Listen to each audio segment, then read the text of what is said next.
Good morning everyone. सारे जानते हैं कि हम लोग पैकिंग को पढ़ चुके हैं। अब पैकिंग के अंदर जो कुछ छोटी छोटी टर्म्स थी उनको हम लेने वाले हैं। पहली टर्म मेरे पास है कोऑर्डिनेशन नंबर, इसके बाद हम लेंगे interstitial words.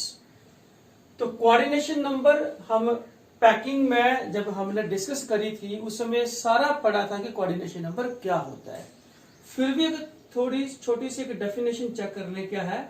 The number of nearest neighbour of A particle. एक पार्टिकल के आसपास कितने पार्टिकल हैं जो उसको टच करते हैं, उसी को हम कोऑर्डिनेशन नंबर बोलते हैं। या फिर ऐसे बोल दो, the number of spheres. Spheres क्या हो सकते हैं? एटम भी हो सकते हैं, आयन भी हो सकते हैं। एटम्स और ions touching to a particular sphere. तो नंबर ऑफ स्फीयर्स, एटम्स या ions touching to a particular sphere. एक स्फीयर को कितने स्फीयर टच करते हैं उसको हम क्या बोलते हैं? Coordination number. जैसे अब आप अगर पैकिंग को थोड़ा सा याद करें, जैसे हमने पहले पढ़ी थी उसको फर्दर एक बार देख लें। वन डायमेंशनल क्लोज पैकिंग पढ़ाई गई हुई है, पढ़ी हुई है आपने। क्या पढ़ा था उसमें? कि इसमें हमारे पास जब एक पार्टिकल अपने आप को अरेंज करते हैं वन डी के अंदर, तो this is one dimensional close packing. ये आ गई हमारे पास। तो इसमें क्या था? एक रो बनी थी और अब एक पर्टिकुलर स्फीयर की बात कर रहा हूं, दिस वन।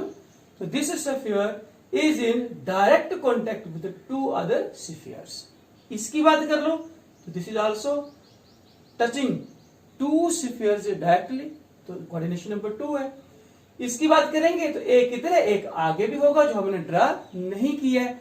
तो what is the coordination number 2? One dimensional close packing में कोऑर्डिनेशन नंबर बनेगा 2। अब बात करते हैं स्क्वायर क्लोज पैकिंग। पढ़ चुके हैं पहले, आप पिछला लेक्चर चेक कर ले, देख ले वहां पे कि स्क्वायर क्लोज पैकिंग हमने कैसे पढ़ी थी।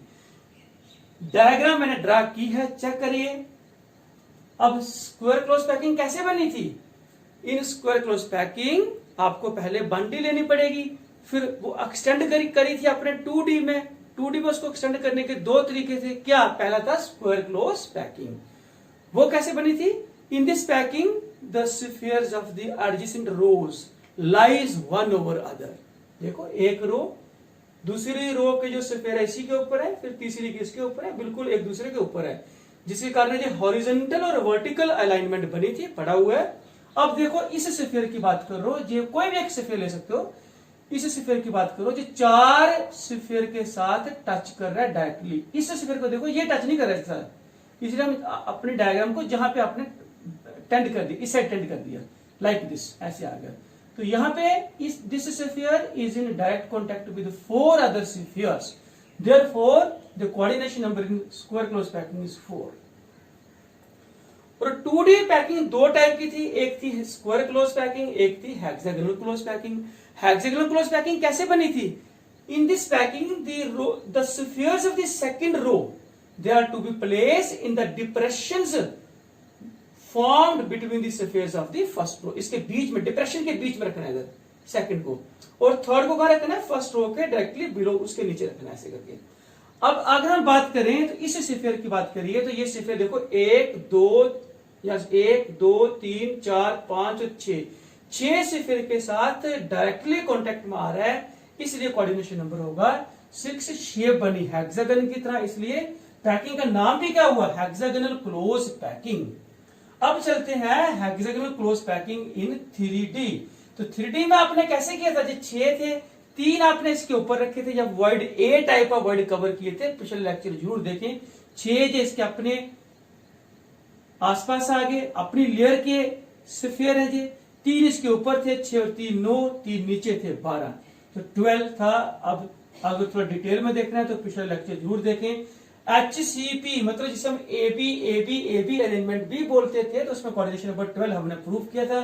CCP में भी कोऑर्डिनेशन नंबर 12 था, जिसे हम ABC अरेंजमेंट का नाम दिया था मैंने। अब BCC क्या है? Body centred cubic unit cell. तो body centred cubic unit cell की अगर हम डायग्राम बना लें तो जिसमें क्या था? एटम्स कॉर्नर पे थे, बीसीसी में एटम कहां पे थे? कॉर्नर पे थे, और एक एटम बॉडी के सेंटर में था। जब ये बॉडी के सेंटर में कोई एक एटम होगा ना, तो कॉर्नर वाले सारे एटम उसको टच करेंगे, जो जहां पे हम दिखा नहीं पा रहे हैं, बिकॉज दिस इज 2D। तो 3D में जैसे एक रूम है, आप रूम की बात कर रहे हो, रूम के सेंटर में एक एटम छोड़ो, 8 कॉर्नर है, 8 कॉर्नर उसको डायरेक्टली टच करेंगे, तो coordination number will be 8। So this is the discussion about the coordination number. अब आप सारे जानते हैं कि when we discussed close packing in the solid, close packing के दौरान क्या हुआ, कुछ वॉइड्स बने थे। जैसे इसकी बात करो, ये वॉइड है, ये वॉइड है, ये वॉइड है, ये वॉइड है। इन वॉइड्स को, वेकेंट स्पेस को, एम्प्टी स्पेसेस को हम क्या बोलते हैं? इंटरस्टिशियल साइट या फिर इंटरस्टिशियल वॉइड्स। तो अगला टॉपिक हम अभी जो लेने वाले हैं उसका नाम है इंटरस्टिशियल वॉइड बोलिए, या फिर इंटरस्टिशियल साइट बोल लीजिए, या फिर सिंपली वॉइड बोल दीजिए, वो आपकी चॉइस है। तो नेक्स्ट हम लेंगे इंटरस्टिशियल वॉइड्स। सारे जानते हैं, जब हम लोगों ने क्लोज पैकिंग पढ़ी थी, तो क्लोज पैकिंग जब स्फीयर्स को क्लोजली पैक्ड किया गया था, तो बीच में कुछ हमारे पास एम्प्टी स्पेसेस रही थी। उन एम्प्टी स्पेसेस को या वेकेंट स्पेसेस को, जो होल्स को हम क्या बोलेंगे? इंटरस्टिशियल वॉइड्स, या सिंपली बोलिए वॉइड्स, या फिर इंटरस्टिशियल साइट्स, कुछ भी बोल सकते हैं आप। तो क्या हुआ? Vacant spaces formed during close packing of solids, they are known as interstitial voids। तो अब void जो बने थे वो दो तरह के बने थे, हम सारा पढ़ चुके हैं पहले भी। एक था टेट्राहेड्रल और दूसरा था ऑक्टाहेड्रल। पहले हम डिस्कस करते हैं what are tetrahedral voids। Tetrahedral voids कौन से टेट्राहेड्रल वॉइड्स होते हैं? किस वॉइड को हम टेट्राहेड्रल वॉइड बोलते हैं? ए void which is surrounded by 4 spheres. ऐसा वॉइड जो 4 स्फीयर के बीच में बनेगा, उसे आप बोलते हैं टेट्राहेड्रल वॉइड। लाइक दिस, आप ऐसे कर सकते हैं, देखो। तो क्या पहला पॉइंट क्या लिखना है? Void which is surrounded by 4 spheres. Spheres को आप कांस्टेंट पार्टिकल या एटम भी बोल सकते हैं। तो जैसे मेरे पास ये 3 स्फीयर आ गए, लाइक दिस, 1 2 एंड 3। ये 3 स्फीयर आ गए। अब एक हम इन तीनों, जैसे 3 स्फीयर में रखे ऐसे करके, और एक उनके ऊपर रख दिया ऐसे करके, तो लाइक दिस। ये अब ये जो वाइड था, जैसे 3 नीचे आए, एक ऊपर आया, तो बीच में से अंदर से आपको वाइड दिखेगा, उसका नाम है टेट्राहेड्रल वॉइड। अब इसको टेट्राहेड्रल वॉइड मैंने क्यों कहा, पहले बताया था। बिकॉज द स्फीयर्स, 4 स्फीयर जो जहां पे है, they are suppose to be present at the vertices of regular tetrahedron. जैसे ये मेरे पास ये ऊपर वाला जो स्फीयर है, रेड वाला जो स्फीयर है, मैंने जहां पे रख दिया पॉइंट, ऐसे स्फीयर आ गया। अब जो 2 नीचे वाले ऐसे आ गए, और ये लास्ट वाला ऐसे आ गया, लाइक दिस, और ये बीच में क्या बनाएगा? वाइड बना। अब अगर हम इनको ऐसे ज्वाइन कर लें, तो हमारे पास एक टेट्राहेड्रल शेप बनती है, रेगुलर टेट्राहेड्रॉन बनता है। इसलिए वॉइड का नाम क्या रख दिया आपने? Tetrahedral void. अब अगर हम देखें वॉइड और स्फीयर, दोनों में से किसका साइज बड़ा है? स्फीयर का साइज बड़ा है, स्फीयर का रेडियस काफी बड़ा है, वॉइड छोटा सा बनता है। तो दूसरा पॉइंट अगर हम लिख लें, नंबर ऑफ, जैसे बोले radius of tetrahedral void divide by radius of sphere. Answer किस में आएगा? कंप्लीट नंबर आएगा या फ्रैक्शन में आएगा? फ्रैक्शन में इसलिए आना है क्योंकि वॉइड का जो रेडियस होगा, साइज होगा, वो छोटा होगा, स्फीयर का साइज काफी बड़ा होगा। ऊपर छोटी टर्म है, नीचे बड़ी टर्म है, डिवाइड करेंगे तो आंसर फ्रैक्शन में आता है, और आंसर कितना आता है? 0.225। हम इसे प्रूव भी कर सकते हैं। यह फॉर्मूला काफी इंपॉर्टेंट है फॉर न्यूमेरिकल्स। न्यूमेरिकल्स के लिए बड़ी बार न्यूमेरिकल यहां से पूछे जाते हैं, आप इस फॉर्मूले को याद कर लें। और तीसरा पॉइंट जो हम पहली डिस्कशन में पढ़ चुके हैं, number of tetrahedral voids formed कितने बने थे? कुछ जानकारी होनी चाहिए। Twice the number of spheres, sphere के वो डबल बने थे, ये आपको याद रखना है। हम पहले पढ़ भी चुके हैं, पिछले लेक्चर आप देख लें अगर कम समझ आता है तो this is the discussion about the tetrahedral void. Now we'll take a second type, that is what do you mean by octahedral void. What are octahedral voids? Second, octahedral voids कौन सा होगा? A void which is surrounded by 6 spheres, जो 6 sphere के द्वारा surround होगा उसको आप क्या बोलते हैं? Octahedral void. कैसे देखो तो ध्यान से, डेफिनेशन क्या लिखेंगे? अ void which is surrounded by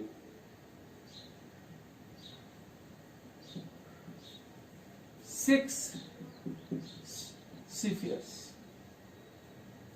is known as octahedral void. आगे डायग्राम के अकॉर्डिंगली देख लें तो 3 स्फीयर जी आगे ऐसे करके,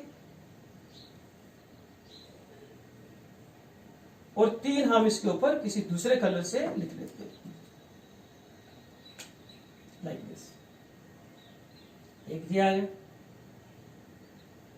एक जी आ गया, and third one is this.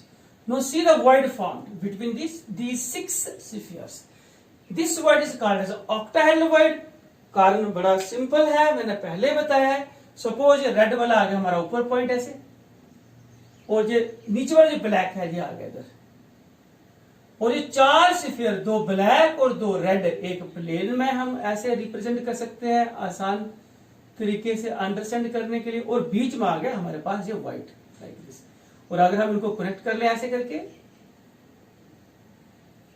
तो हमारे पास एक ऑक्टाहेड्रल टाइप की शेप बनती है. इसलिए हम वॉइड का नाम बोलते हैं octahedral void. Geometric shape octahedral है लेकिन स्फीयर 6 है, तो a void which is surrounded by 6 sphere is known as octahedral void. और सारे जानते हैं void का साइज स्फीयर के साइज से काफी छोटा होता है. तो क्या आएगा? Radius of octahedral void divided by radius of sphere.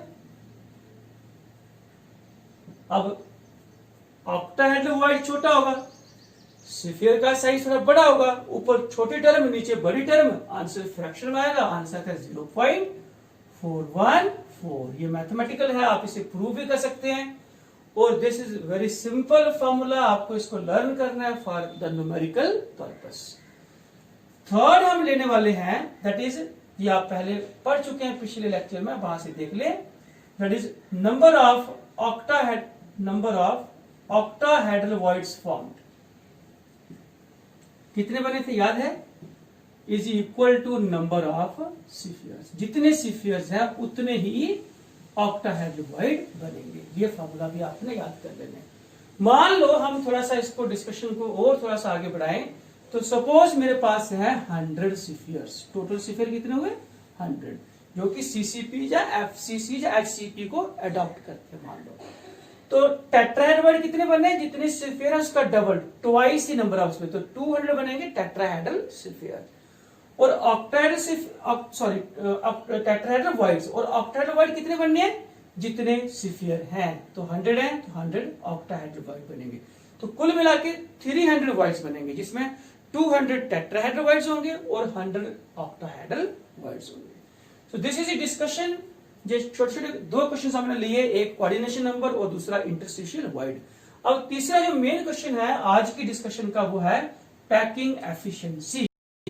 तो चलिए नेक्स्ट हम लेंगे पैकिंग एफिशिएंसी. पैकिंग एफिशिएंसी बड़ा आसान सा क्वेश्चन है. आप लोग पढ़ चुके हैं कि जब आपने क्लोज पैकिंग एटम्स की या स्फीयर्स की करवाई थी, तो उसमें पैकिंग के दौरान बड़ी सारी स्पेस ऑक्यूपाई हुई थी और कुछ स्पेस एम्प्टी या वॉइड की फॉर्म में बची थी. पैकिंग एफिशिएंसी का मतलब कि स्पेस ऑक्यूपाई कितनी हुई, total space occupied, percentage of the total space occupied. Total space occupy का मतलब हमारे पास स्पेस ज्यादा है लेकिन ऑक्यूपाई कम हुई. बाकी कहाँ गई, वॉइड्स की फॉर्म में चली गई। तो इन शॉर्ट पैकिंग एफिशिएंसी को हम P.E भी लिखते हैं। फॉर्मूला क्या बनेगा हमारे पास पैकिंग एफिशिएंसी का, वो बनेगा स्पेस ऑक्युपाइड, कौन करेगा occupy, space occupied by the constituent particles, by the spheres, by the atoms, कुछ भी बोल सकते हैं, divide by total space available, total space available into क्या है 100। So this is the way to calculate packing efficiency mathematically. Now see we will calculate packing efficiency in different types of unit cells. अलग अलग unit cell में अलग अलग packing efficiency हम निकालेंगे। तो देखिए फर्स्ट है in simple unit cell, let us calculate packing efficiency in simple unit cell. क्या निकालना है कि सिंपल यूनिट सेल में कितनी स्पेस, कितनी परसेंटेज ऑफ स्पेस ऑक्युपाई हुई थी। सारे जानते हैं कि सिंपल यूनिट सेल में कांस्टेंट पार्टिकल कहां पे रखे होते हैं, they are placed at the corner of a cube, corner of a unit cell. Atoms कहां रखे गए हैं, कॉर्नर पे रखे गए हैं। जी हाँ, एटम बोलिए, स्फीयर बोलिए, कॉन्स्टिट्यूएंट पार्टिकल बोलिए, आपकी choice. In simple unit cell का जो शेप था वो लिखा हुआ है, ड्रा कर दिया। ये एक स्फीयर है, ये एक स्फीयर है, ये सारे कॉन्स्टिट्यूएंट पार्टिकल जहां पे रखे गए हैं, this is the one corner more. No total number of spheres, total number of sphere बोलिए या फिर एटम्स बोलिए in simple, in one simple unit cell, in one simple unit cell कितने आएंगे, निकाले थे आपने। स्फीयर बोल दो, एटम बोल दो। देयर आर 8 कॉर्नर्स, लेकिन contribution at particular corner is 1/8, तो 8 into 1/8, so there is only one sphere present in simple unit cell. Don't confuse कि 8 कॉर्नर 8 स्फीयर, नो, टोटलिटी में एक ही स्फीयर आएगा। अब देखते हैं, now let us suppose R is the radius of sphere. हमने मान लिया जो R है वो स्फीयर का रेडियस है, radius of sphere, and A is the edge length of the unit cell, edge length of unit cell. कौन सा unit cell, simple cubic unit cell. अब एक एज कैसे बनता है देख लो ध्यान से। हमारे पास अगर एज की बात करें तो ये 2 स्फीयर आ गए। When the spheres are located at the corners only, they are supposed to touch each other. जैसे ये वाला स्फीयर और ये वाला स्फीयर, ये ऐसे आपस में टच करते हैं, लेकिन हम वहां पे दिखा नहीं सकते, 2D डायमेंशनल प्रोसेस है, इसलिए सॉरी 2D पिक्चर है। Basically solids are of 3D arrangement रहते हैं, लेकिन हम उसको बोर्ड पे पढ़ रहे हैं, वो 2D है, इसलिए वो दिखाना मुश्किल है यहाँ पे। तो वेन अब मान के चले कि कांस्टेंट पार्टिकल जब कॉर्नर पे है तो they are suppose to touch each other like this. So this is sphere, this is radius of sphere R, this is R, so this is one R, this is another R, so this is the edge length. So therefore what is the edge length in simple cubic unit cell is A equal to twice R. ऐसे इसकी बात करेंगे तो ये भी A ही है, this is the edge length A, और which is equal to twice R. So in this way you can calculate edge length of the unit cell.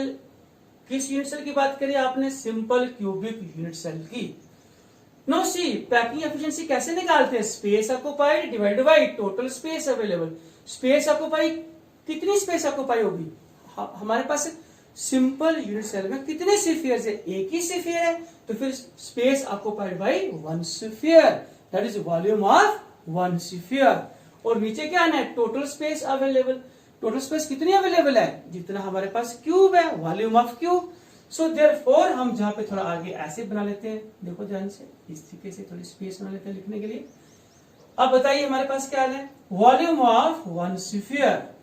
1 sphere क्यों लिखा आपने, क्योंकि सिंपल यूनिट सेल में एक ही स्फीयर होता है, हमने निकाला ऊपर, तो it is 4/3 pi R cube. This is the formula to find out the volume of sphere. Now volume of cube total space कितनी है, वॉल्यूम ऑफ क्यूब। तो क्यूब की सारी एजेस, सारी जो लेंथ है वो एक जैसी है, तो साइड क्यूब मतलब ए क्यूब। अब ए क्यूब क्या है, ए का आंसर यहां से देख रहे हैं, ट्वाइस आर है, तो ट्वाइस आर का क्यूब, राइट। तो इसको थोड़ा सॉल्व कर ले तो क्या जाएगा, 2 into 2 into 2 8 r cube. Now see how would you calculate packing efficiency of the simple unit cell. तो in simple unit cell, see simple unit cell में पैकिंग एफिशिएंसी कितनी आने वाली है, देखिए, space occupied that is volume of one sphere, volume of one sphere, एक ही sphere है जितनी वो स्पेस ऑक्युपाई करेगा, divide by volume total space available, total space है कितनी, volume of cube, into 100, percentage निकालनी है। तो packing efficiency will be equal to volume of one sphere आएगा 4/3 pi r cube, divide by क्या है हमारे पास,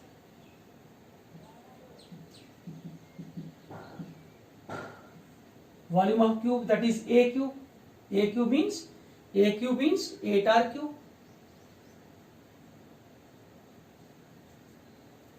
इंटू 100। तो r cube cancel, packing efficiency क्या बन जाएगी, 4/3 पाई का आंसर 3.14 डिवाइड बाई 8 इंटू 100।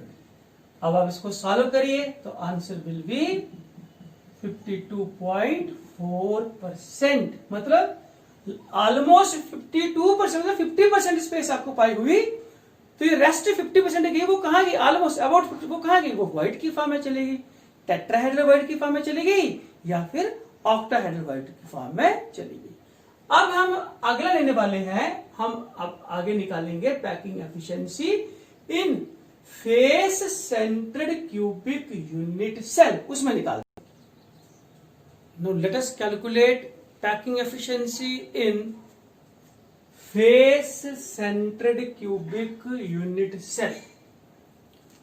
हम सारे जानते हैं कि एफसीसी में जब face centred cubic unit cell में जो स्फीयर थे, जो एटम थे, वो कहाँ थे, कॉर्नर्स पे, कॉर्नर पे तो है ही है, और centre of each face like this, ऐसे आप लिख सकते हैं।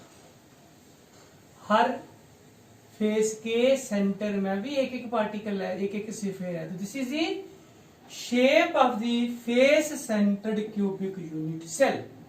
अब इसमें हमने अगर हम देखें ध्यान से, तो how many total number of spheres are there, total number of spheres in FCC कितने आने हैं वो एफसीसी में।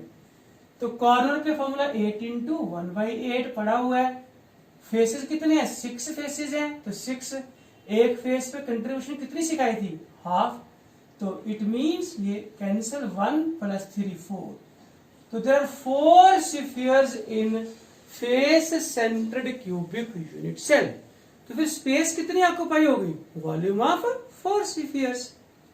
टोटल स्पेस है कितनी, volume of cube.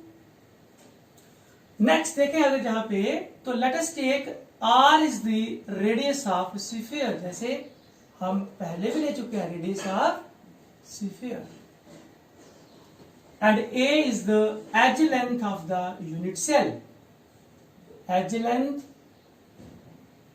Of the unit cell. लेकिन सारे जानते हैं, यहां पे एक चीज याद रखनी है कि ये मान लो मेरे पास फेस सेंटर्ड एक एटम आ गया, एक स्फीयर आ गया लाइक दिस, ये आ गया face centred atom, this one. ये 4 एटम हम एक फेस, पूरा फेस जहां से ले लेते हैं, तो ये 4 एटम आपको या 4 स्फीयर आपको ऐसे लिखने हैं, 1 2 3 then 4। When the atoms are present at the center of face, face के सेंटर में एक पार्टिकल है, जब सेंटर में, फेस के सेंटर में कोई एक पार्टिकल या स्फीयर होगा, तो कॉर्नर वाले जो एटम्स हैं वो फेस वाले एटम को टच करेंगे, लेकिन आपस में वो टच नहीं करते, जैसे आपने सिंपल क्यूबिक यूनिट सेल में पढ़ा था। तो यहां पे अगर सपोज करिए मेरे पास आर आ गया, रेडियस आ गया, suppose this is r radius, this is the another radius, this is radius, यहां पे आ गया, यहां तक रेडियस आ गया। अब जे मेरे पास यहां से लेके जो एज लेंथ है, this is from here to here, this is the edge length, a for edge length. लेकिन आप देखो एज लेंथ जो है ये आर है, दिस इज आल्सो आर, ये भी आर है, रेडियस ही है। तो edge length can't be equal to r plus r. अगर हम बात करें ये आर प्लस आर, बीच वाला गैप है ही नहीं, तो edge length here can't be equal to twice r, जैसे आपने सिंपल यूनिट सेल में पढ़ा था। यहां पे एज लेंथ कैसे निकालनी है आपने, ये face diagonal, suppose this is point A, this is B, this is C, this is the face diagonal. So A B is known as here face diagonal, ये आ गया ए, ये आ गया बी, तो this is the face diagonal. हम क्या करेंगे कि राइट एंगल ट्राइंगल बनाएंगे, जैसे ए बी यहां पे ले लो, ये आ गया सी, और this is like this, A B C. So this is r radius, this is radius, this is radius, this is 4r. So what is the value of face diagonal? This is the value of, this is face diagonal AB, its value is equal to 4r. हमारा main task क्या है, to find out the value of edge length which can't be equal to twice r, because corner वाले atom आपस में touch नहीं कर रहे हैं। हम क्या करेंगे, in right angle triangle, in right angled triangle A B C, तो जहां पे जो लंबी साइड है वो कौन सी आ रही है, वो फेस डायगोनल आ रहा है, ये लंबा है, हाइपोटेन्यूज बनेगा, तो ए बी का whole square is equal to base, suppose ये बेस आ गया ए सी का whole square plus perpendicular B C का होल स्क्वायर, लाइक दिस। अब ए बी क्या चीज है, this is face diagonal, its value is equal to 4r, 4r का स्क्वायर। AC क्या चीज है, एज लेंथ है, ए स्क्वायर। BC क्या है, this is also edge length, a का whole square, like this. Now इस साइड चलते हैं थोड़ा। What is 4r square, I will take care 4r का स्क्वायर किसके बराबर आ गया, a square plus a square, that is twice a square, twice a square. So what is 4r, which implies what is 4r, root of 2 into a. So keep this formula in your mind for numerical section. क्या, face diagonal AB, face diagonal क्या होगा AB, that is 4r is equal to root 2 into a. ये हमारी face diagonal की value बनी। ऐसे ही body diagonal की वैल्यू बनेगी, वो क्या बनेगी पहले बता दूं, 4r is equal to root 3 into a, वो बीसीसी में पढ़ेंगे। ये फॉर्मूले में पहले इसलिए बता रहा हूं क्योंकि न्यूमेरिकल में इसका बड़ा सारा फायदा होने वाला है। तो 4r is equal to root 2 into a. So what is r और व्हाट इज ए क्या आने वाला है, edge length 4r upon root 2। So this is the edge length in terms of radius of this sphere. Now see, what is the packing efficiency? Packing efficiency क्या आने वाली है? Now packing efficiency is equal to space occupied. Space occupied मतलब कितने sphere है, 4, that is volume of 4 sphere. Volume of 4 spheres divided by total space available. Space कितनी है, volume of cube. Volume of cube क्या आएगा, side का cube a cube into 100, like this. So therefore packing efficiency is equal to volume of 4 sphere, 4 into 4/3 pi r cube divide by क्या है, a cube, edge length का cube. तो edge length क्या, 4r upon root 2 का cube, like this, into 100, ऐसे आनी, ठीक है। अब पैकिंग एफिशिएंसी क्या जाएगी, therefore packing efficiency is equal to 4 into 4/3 into 22/7 या 3.14 कर ले, आर क्यूब, इसको थोड़ा हम 4r, 4 into 4 that is 64 r cube upon क्या आएगा, 2 रूट 2, नीचे ऊपर चला जाएगा, √2 इंटू √2 इंटू √2 √2 2 इंटू 100। अब क्या है, इसको r³ कैंसल, इसको सॉल्व करिए। √2 का आंसर होता है 1.414। So therefore what is packing efficiency? You solve it. It is 74%. इसको पूरा सॉल्व करें आप, आंसर आएगा 74%. So it means the space occupied in FCC unit cell is 74%. Rest 26% क्या थे, void थे, interstitial साइड थी, होल थे। हम बोलते हैं, हमने पहले कहा था कि जो मैक्सिमम स्पेस ऑक्यूपाई होती है ड्यूरिंग क्लोज पैकिंग वो रहती है 74%, और हमने वो अभी निकाल के भी बता दी। तीसरा हम निकालने वाले हैं, थर्ड हम देखेंगे packing efficiency in body centred cubic unit cell. Now let us calculate packing efficiency in body centred cubic unit cell. तो बॉडी सेंटर्ड को हम बीसीसी बोलते हैं। तो बीसीसी में क्या रहता है, स्फीयर कहां कहां पे होता है, कॉर्नर्स पे as well as at the body centre. Body centre एक ही है, एक ही स्फीयर होगा like this. Now see, let us calculate total number of spheres. In total number of spheres in BCC mean body centered cubic unit cell is कैसे निकलेंगे वो, that is 8 into 1/8 corner का फॉर्मूला और 1 into 1। एक atom था body के अंदर, एक ही एटम, उसको शेयर नहीं करता, 2 आ जाएगा, कैंसिल करके 2। So what is the space occupied in BCC? Volume of 2 spheres, because there are only 2 spheres. Now let us take, let R is the radius of sphere, जैसे पहले लिया हुआ है, radius of sphere, and A is the edge length of the unit cell BCC.